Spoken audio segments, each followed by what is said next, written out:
सभी को नमस्कार। अब तक हम एनटीएससी की क्लास में वेन डायग्राम के 2 भाग देख चुके हैं। आज हम तीसरे भाग की बात करेंगे, लेकिन उससे पहले जो हमने 2 भागों में सीखा उसको एक बार दोहराएंगे, उसके बाद अगले प्रश्न पर चलेंगे। तो शुरू करते हैं आज की क्लास। स्वागत है आप सभी का आज की एनटीएससी की क्लास में। तो जो हमने कल सीखा था उसको एक बार दोहराई करते हैं। आपको ऊपर ये 4 ऑप्शंस हैं, ए बी सी और डी। जो प्रश्न है वो है कॉफ़ी, चाय और पेय। अगर हमें इसे शो करना हो तो इसमें से ए बी या सी डी में से किस ऑप्शन को चूज़ करेंगे हम इसे रिप्रेजेंट करने के लिए। तो आपका ऑप्शन क्या होगा? ऑप्शन सी, क्योंकि ये पेय पदार्थ हैं, चाय और कॉफ़ी दोनों ही। तो हम ये पेय पदार्थ के लिए और जो बीच के सर्कल हैं वो चाय और कॉफ़ी पीने वालों को रिप्रेजेंट कर सकते हैं। इसका उत्तर देख लेते हैं एक बार। देखिए, अगले प्रश्न पर चलते हैं, जो कि हमारे आज के ये जो प्रश्न है वो नेट के एग्ज़ाम में भी आपके यूज़ होंगे। देखिए, आपको इस तरह से 4 आकृतियाँ दी गई हैं, स्क्वायर, सर्कल, ट्रायंगल और एक ये दिया गया है। तो आपको बताना है कि इनमें से स्कूल नहीं जाने वाले गांव के लड़के, आपको क्या बताना है? स्कूल नहीं जाने वाले गांव के लड़के। तो ये क्या, बच्चे में सब आ जाता है, लड़के और लड़कियां, तो इट मीन्स हमें इससे नहीं लेना, स्कूल जाने वाले भी नहीं लेने। तो अब हमें लेना क्या है? जो लड़के और गांव वाले में कॉमन हो। तो आपका आंसर क्या आना चाहिए कि जो स्क्वायर और सर्कल के अंदर है सिर्फ नंबर, तो वो नंबर है, देखिए ये जो 1 है वो 3 चीज़ों में आ रहा है। 1 है वो जो बच्चों वाले में आ रहा है, तो इसे हमने नहीं लेना। 4 भी नहीं लेना, 3 भी, 3 उसके अंदर आ रहा है, मतलब स्कूल जाने वाले बच्चों की संख्या। तो हमारा जो आंसर है वो 2 और 8, क्योंकि 2 और 8 ऐसी संख्या है जो हमारे स्क्वायर को और सर्कल में रिप्रेजेंट हो रही है। देखिए, ये जो 6 हैं वो बच्चे के लिए है, तो इसे भी नहीं हम लेंगे। सिर्फ 2 और 8 ऐसी संख्या है, तो हमारा आंसर होना चाहिए ऑप्शन डी। देख लेते हैं इसे हम। अगले प्रश्न पे चलते हैं। इस प्रश्न में उसने हमसे पूछा हुआ है, स्कूल नहीं जाने वाले ग्रामीण बच्चों को किस संख्या द्वारा निरूपित किया गया है? जो ग्रीन सर्कल है वो स्कूल जाने वाले, तो उसने हमसे पूछा नहीं जाने वाले, तो इट मीन्स हमें इसे छोड़ देना, क्योंकि तो स्कूल जाने वाले हैं। अब उसने लड़के नहीं पूछा तो हम स्क्वायर को भी छोड़ देंगे। क्या पूछा उसने? ग्रामीण और बच्चे, तो वो संख्या जो इसमें और इसमें कॉमन हो। तो बताइए कौन सी संख्या जो इन दोनों में कॉमन आ रही है?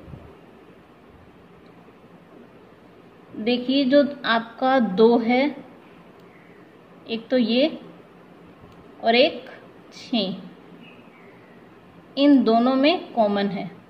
तो हमारा आंसर होगा ऑप्शन डी, 2 और 6। अगले प्रश्न पे चलते हैं।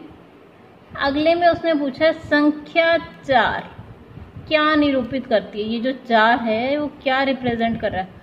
देखिए, इसमें भी आ रहा है, ये स्कूल जाने वाले बच्चों में, स्कूल जाने वालों में, और ये बच्चों वाले में भी, ट्रायंगल में भी है, और नीचे लड़कों वाले में भी है।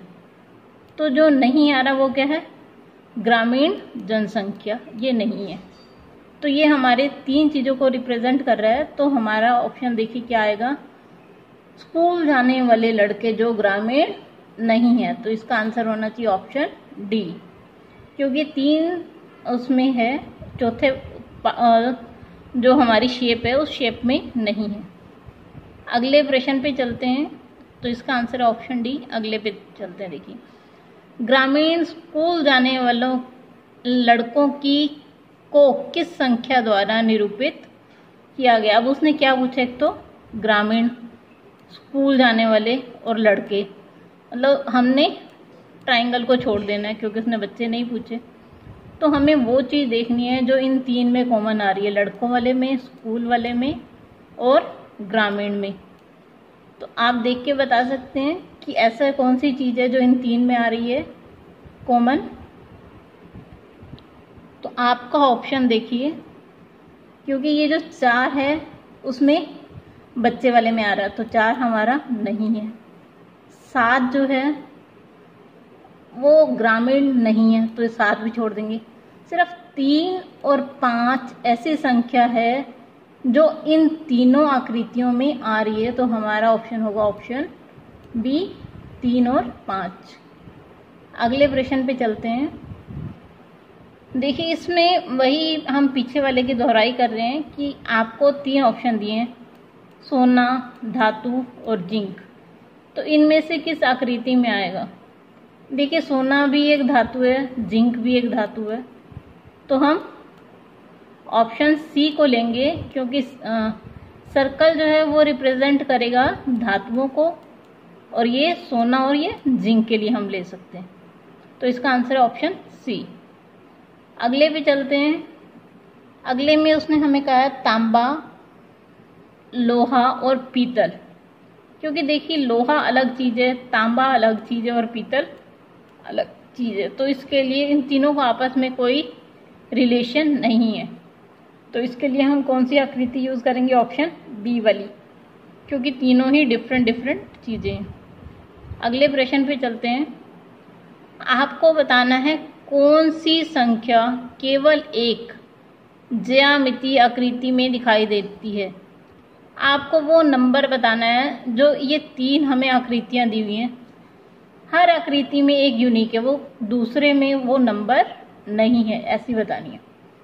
तो देखिए सबसे पहले 6 2 आकृतियों में आ रहा है, तो ये गलत है। 1 सिर्फ सर्कल में है, तो 1 सही है। 9 सिर्फ इसी आकृति में है, तो ये भी सही है। 7 2 में आ रहा है, एक तो सर्कल और एक इसमें, तो ये गलत है। ऐसे ही 4 2 आकृतियों में आ रहा है, स्क्वायर और सर्कल, गलत। 8 तीनों में ही आ रहा है, तो भी नहीं आएगा हमारा। 3 भी हमारा 2 में आ रहा है, एक तो स्क्वायर में और एक इसमें, तो हमारा आंसर क्या है? 2 और 9, 2 9 और 1। तो हमें ऑप्शन बी में मिल रहा है 1 2 और 9, तो हमारा आंसर होना चाहिए 1 2 और 9। तो देखिए आज हमने बहुत सारे अलग अलग तरह के प्रश्न देखे, इनमें से काफ़ी प्रश्न ऐसे हैं, इनका जो पैटर्न है वो नेट वाले में किसी भी कॉम्पिटिटिव एग्ज़ाम आप देने जाते हैं तो उसमें आता है। उम्मीद करती हूँ कि आपको ये समझ आए होंगे। अगर कुछ दिक्कत लगे तो आप कमेंट बॉक्स में कमेंट करके मुझसे पूछ सकते हैं।